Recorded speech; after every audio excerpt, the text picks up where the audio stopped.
ஏழு தலைமுறைகள் பாரம்பரியமிக்க ஒரே சித்த மருத்துவ ஸ்தாபனம் சேலம் சிவராஜ் சித்த வைத்தியசாலை. இப்பொழுது சேலம், ஈரோடு, சென்னை, ஹொசூர், திருப்பத்தூரில் தினசரி மருத்துவரை சந்திக்கலாம். தொடர்புக்கு 9842722250.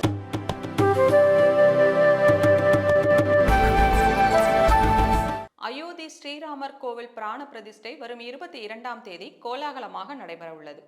பிரதமர் நரேந்திர மோடி குழந்தை ராமர் திருமேனியை பிராண பிரதிஷ்டை செய்ய உள்ளார். கோவிலின் கீழ்த்தளத்தில் உள்ள கருவறையில் குழந்தை ராமரின் திருமேனி பீடத்தில் நிலைநிறுத்தப்பட்டது.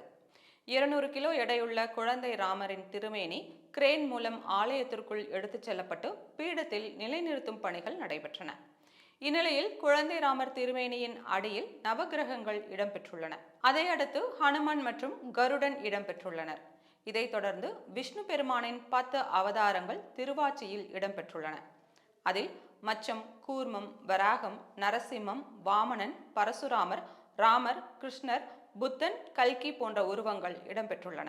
ஆனால் தசா அவதாரத்தில் 8வது அவதாரமாகிய பலராம அவதாரத்திற்கு பதிலாக புத்தர் இடம்பெற்றது ஏன் என பக்தர்களிடையே குழப்பம் எழுந்துள்ளது.